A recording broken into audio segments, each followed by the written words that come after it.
Welcome to Garden Delights. I'm Susan Howington, Family Consumer Science Agent with the Henry County Cooperative Extension, partnership with the University of Georgia. Today we've got a great show for you. We're going to talk about tomatoes and all the wonderful things about those tomatoes that are coming in your gardens. Now's the time to buy them in the grocery store if you don't have a garden because they're going to be at their best. So when we come back, we're going to talk more about those tomatoes and we're going to end up making that tomato zucchini bake. See you in just a little bit.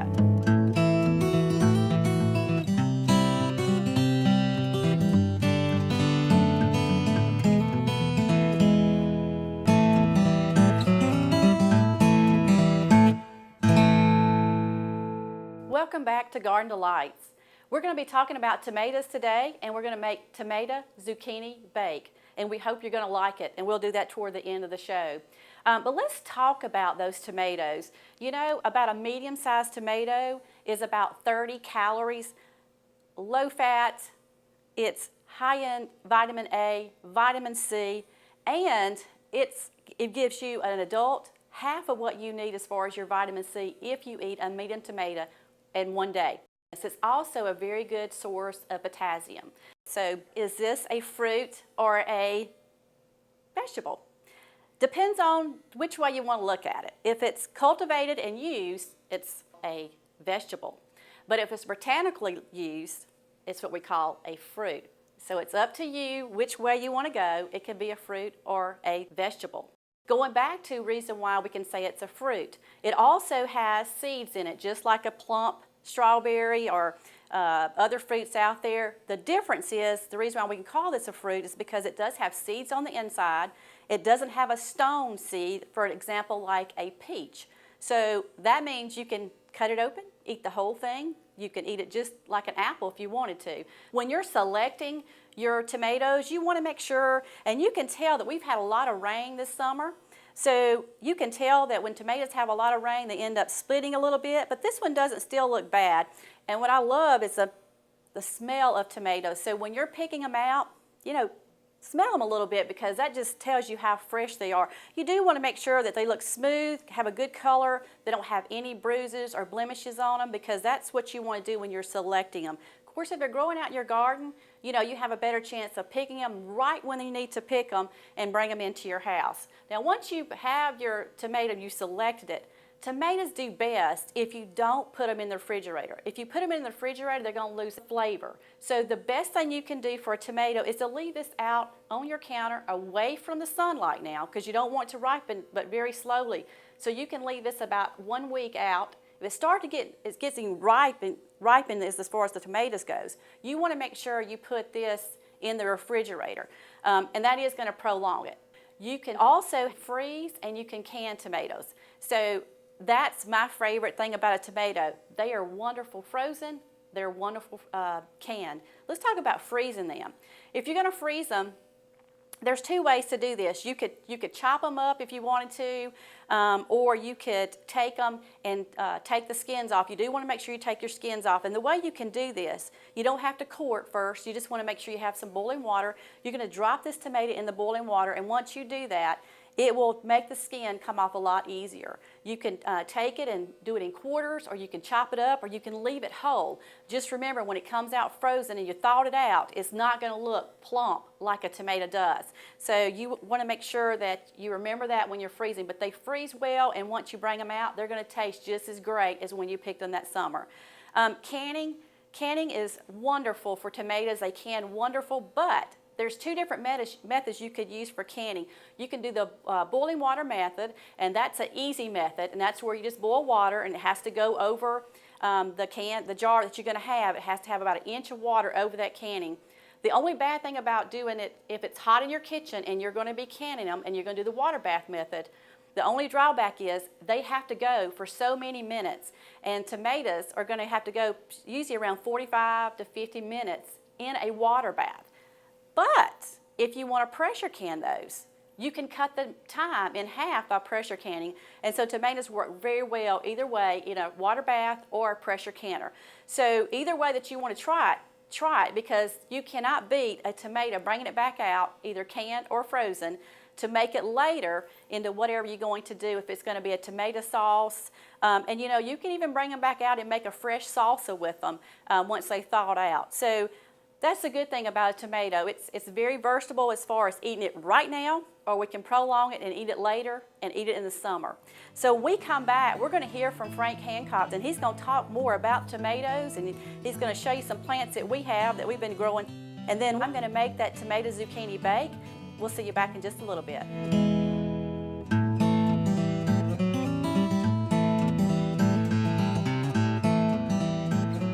Today we're going to talk about growing tomatoes, and then later on we're going to go inside. Susan Harrington's going to be fixing us a dish using some tomatoes. Everybody likes to grow tomatoes. Generally, tomatoes are not hard to grow, but there are a lot of challenges with growing tomatoes. You've got to have good soil. We've talked about soil in some of the other segments, but you've got to have soil that's got some organic matter in it. They like a pH around 6.2 to 6.5, and all those things are important to stop some of the issues that you have with tomatoes. But one of the biggest things that you got to do if you're going to grow tomatoes is you got to rotate them. You can't plant tomatoes in the same place every year.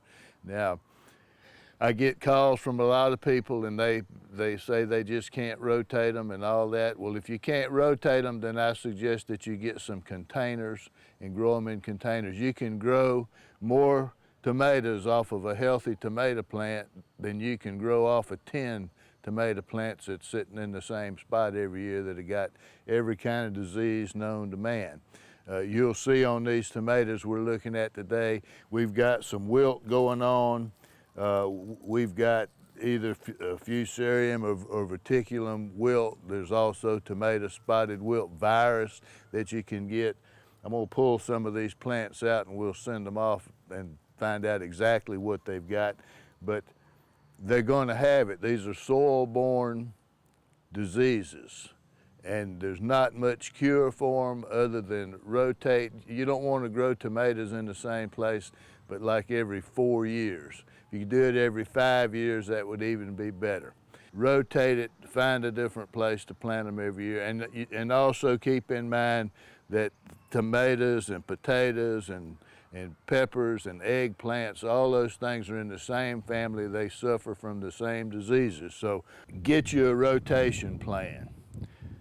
Everybody likes to grow their own variety of tomato. They want to have an heirloom tomato that a lot of times don't produce very well. They're not resistant to any diseases that tomatoes get, and it just gets to be almost impossible over time to grow them.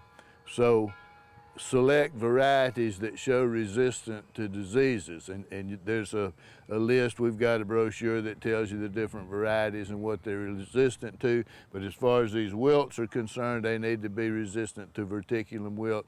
Fusarium wilt has got 3 different varieties of it, so you want at least 1 and 2, sometimes 1, 2, and 3 is even better, but you're going to have to select those.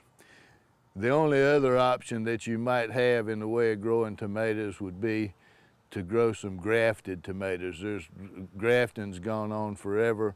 A lot of greenhouse producers that want to grow a particular variety, they will take a rootstock that is known to be vigorous and resistant to all these diseases, and they will graft the variety they want to on top of that tomato and on top of that rootstock, and they will grow that way. That might be feasible in a homeowner situation where you're just growing a few plants that you try to graft some, and that way you can grow the variety you want on a rootstock that's resistant. Some of these rootstocks, Maxiport is one of them, they don't grow very good tomatoes. They are just, they're not that good a tomato, but they got roots on them that are resistant. So we may talk about that in another segment about how to go about grafting some tomatoes, but that's about your only option.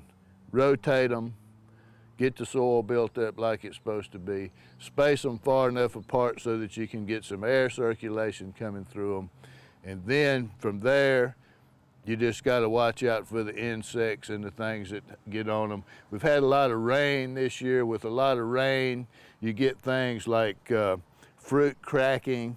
The tomato grows and it kind of sets up and gets it gets a little bit hard on the outside, and then it starts raining again, and you get another burst of growth, and it cracks the tomato open when it tries to grow against that harder skin. So some varieties are more susceptible to cracking than others, but this is an example of what happens when you get the tomatoes in a real rainy season. The rainy season also has contributed a lot to our wilts and things that are soil-borne. You want to put a good layer of straw, similar to this bed right here, to try to keep those diseases, that fungus, from bouncing up off the ground when it rains and getting on those lower leaves. Other things that you run into during the wet season is you run into pollination problems, where the blooms kind of stick together because they're wet and the tomato doesn't pollinate like it's supposed to, and you get some pretty strange looking tomatoes coming out of it. There's nothing wrong with that tomato, it just probably had a bloom stuck together when it was pollinating. The other thing that happens on these diseased tomatoes where those leaves are coming off, it exposes the tomato to the sun, and you get a lot of sunburn that causes the tomato just to sit there and rot on the vine. And this is kind of an example of some sunburn. You can see where this has gotten real mushy here, where it's been exposed to the sun because all the leaf cover is gone.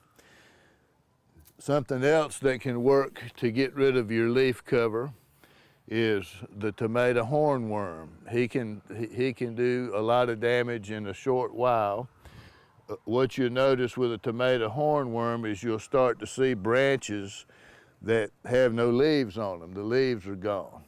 You start to see fruit that's been eaten out in the side, like somebody took a bite out of it. And a little bit closer examination, when you see those kind of things, is you'll find a tomato hornworm. There he is right there hanging under the branch, and they're hard to see. You have to really concentrate to be able to see them because they're camouflaged. BT, Bacillus thuringiensis, will work on the hornworms and get rid of them. But the other thing you can do is just take them off and just throw them in some soapy water and just get rid of them. So you just don't have to have him on there, and you don't have to spray anything to get rid of him. We can dispose of him right now. So that's what goes on with those. If you can't rotate, like I said, you can grow the tomatoes in a container. Here's one that we transplanted a couple of weeks ago. Somebody gave us some plants that had, they were about dead, but we transplanted them and got them back to life here. They had some insect infestation that ate a few holes in our leaves. I don't know if we got one here that we can see, but I sprayed it last week with some Azagard. We talked about that in one of our last segments on organic insect control. So, and they seem to be under control now. I don't see any more damage from it. So we'll see what happens with this tomato as we go along. But that's just some things to think about. It's been a wet season. We got a lot of tomato plants that are dying from the ground up. A lot of people are talking about that. So now's a good time to think about how you're going to rotate your tomato plants, how you're going to select varieties that are resistant to some of these diseases, and everybody can get back into tomato production. If you have gotten frustrated with your tomatoes this year, come on down to the Henry County Farmers Market. We got lots of tomatoes on Thursdays from 2 to 6. So now let's go inside and see what Susan's got fixed up and eat some tomatoes.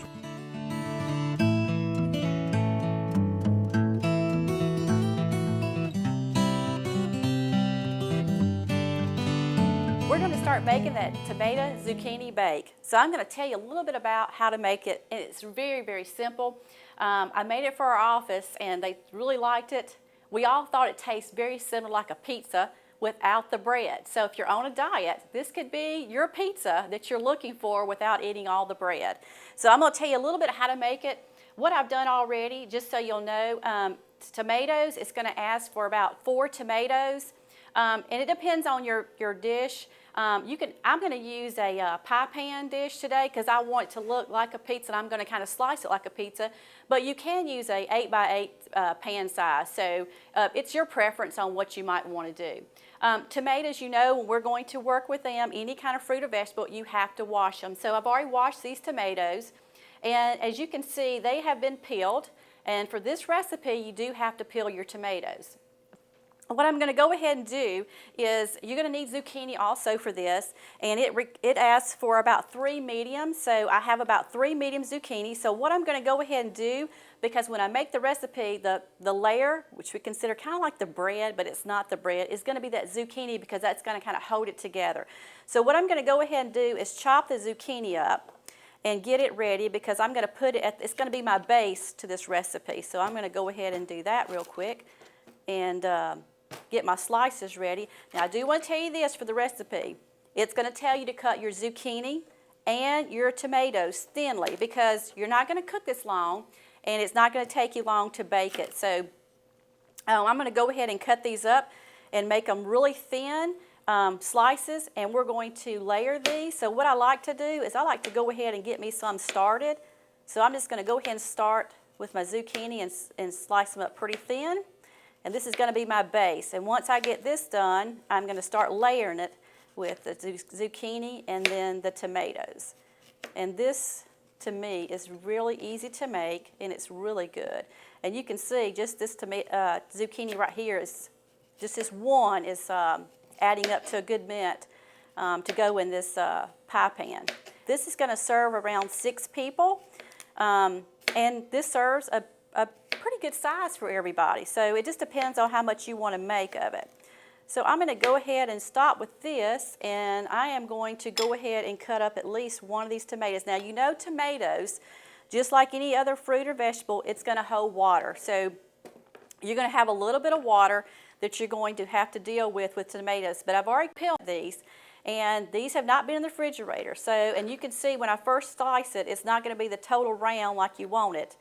But what I'm trying to do is just get me a good tomato where I can layer it later. And I'm cutting these pretty thin also because it just bakes a lot even if we have them all about the same size. So I'm just going to keep cutting these tomatoes up. I'm going to flip this one to the back.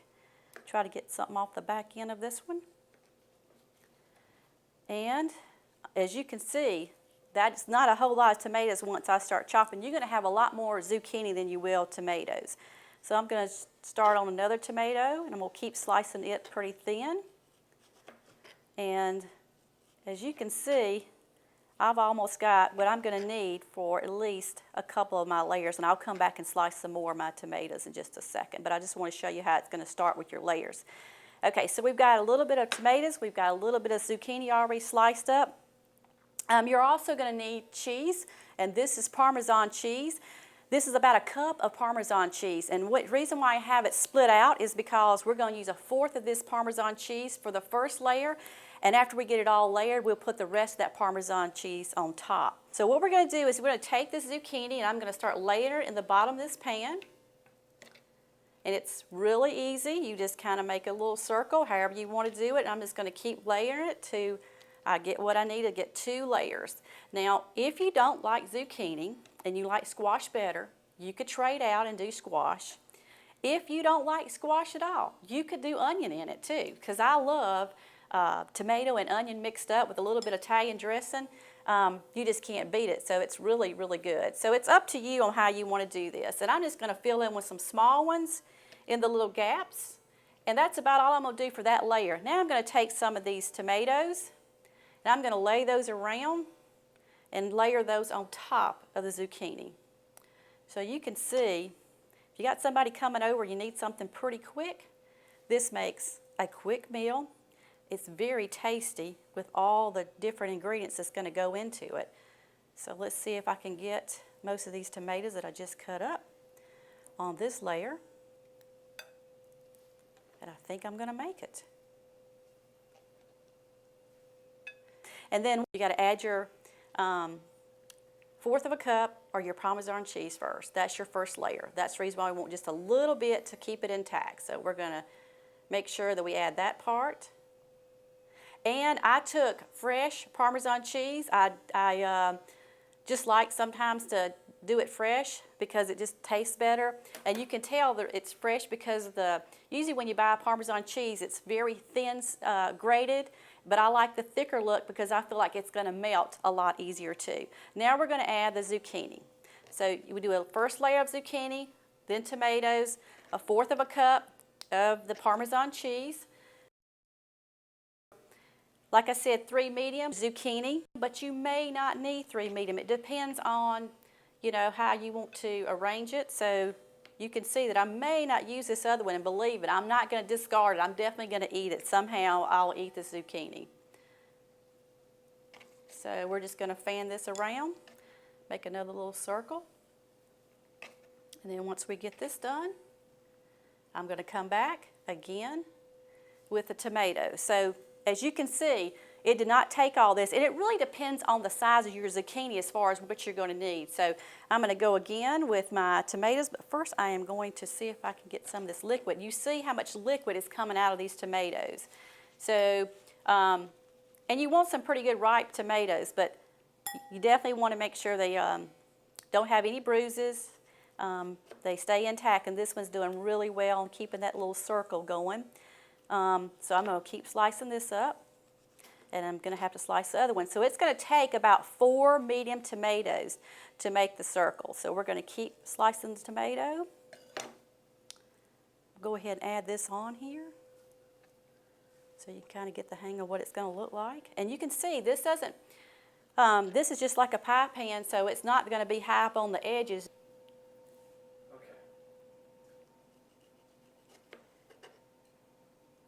And so I'm continuing to cut the 4th tomato, and I'm doing it pretty thin as usual. See what we got here. And if you use larger tomatoes, you won't need as many. So it's really whatever you have coming out of your garden, whatever your favorite tomato is going to tell you what size you're going to have. So just remember that all tomatoes are different. There are different varieties out there, and you're going to be able to pick your favorite one. And if you wanted to use a Roma tomato, you could do that. And those will go really nice as far as a circle. I'm going to try to get as much as I can off of that one. And we're almost to fill this one up too with our last layer of tomatoes. And I'm just going to kind of pat it a little bit just to make sure. So that was pretty easy. So what are we going to add next to it?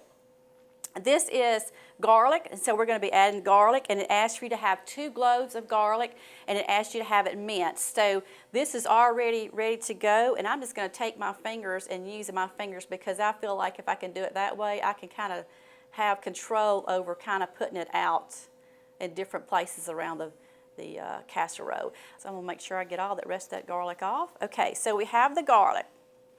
And then you also want to sprinkle thyme, and this is going to give it that pizza taste. And if you don't like this, you probably could use oregano, but you do want to make sure it's dried and not the ground because it can be stronger either way. This is about 1 teaspoon. So what I'm going to take this, and I'm just going to kind of sprinkle it around because I want to make sure it gets on all the tomatoes. And it's really neat how this works.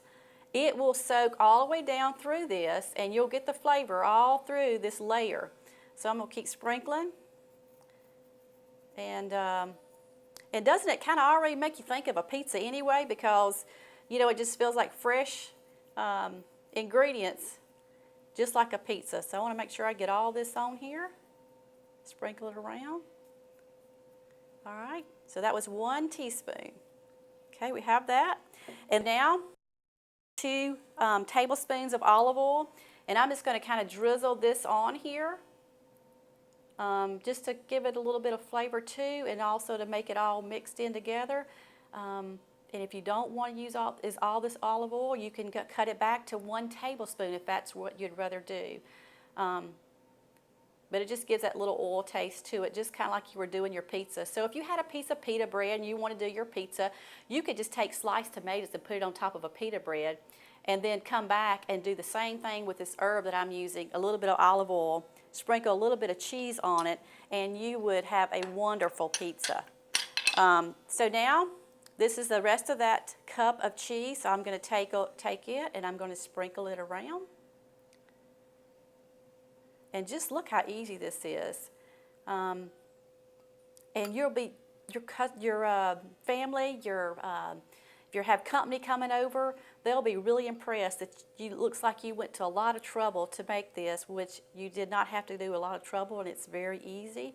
So I'm just going to keep sprinkling around there. And see, this part just covers it up just about right on that. And you know, once it starts melting, it's going to move out to the sides too. So I'm just going to make sure it's spread out a little bit. And that is what we call tomato zucchini bake. And like I said, this is going to bake for about 20 to 25 minutes in a 400-degree oven. And once you have it ready, you're going to be able to bring it out, slice it up, and it's going to look wonderful and taste wonderful. So when we come back, Frank's going to join us. We're going to be tasting this tomato zucchini bake. So we'll see you in just a little bit.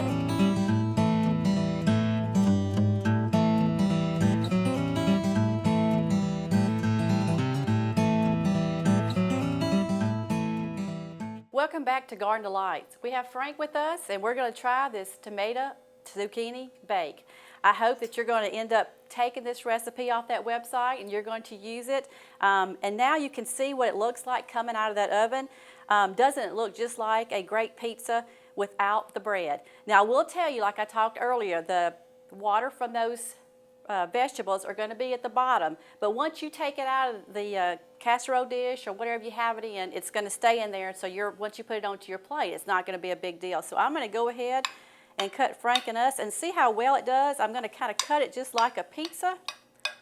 Do a little slice, and I'm going to get Frank his first one so he can start on it and try it and see what he thinks. But it's coming out just like a little pizza. Okay. And that's a nice serving size right there. I'm going to trade out with you, Frank, and grab the other plate. I've been waiting all summer for these tomatoes to get ripe. It's been a little bit cool this summer and a little slow getting them started, but now they're here. They are here. So I hope you're going to like this. These tomatoes actually were grown locally here. We have somebody that's at our farmer's market that was willing to give up some of his tomatoes and zucchini. So you're tasting local grown right here. That's right. In Henry County. What do you think? It's very good. It does taste a lot like pizza. It really does. And if you cut everything thin, it works out really great as far as everything being tender, not mushy. The cheese kind of keeps it intact. Remember, tomato, zucchini, bake. Put it in your recipe file. Go to the website to get your recipe, which is tomato, zucchini, bake. We'll see you next time on Garden Delights.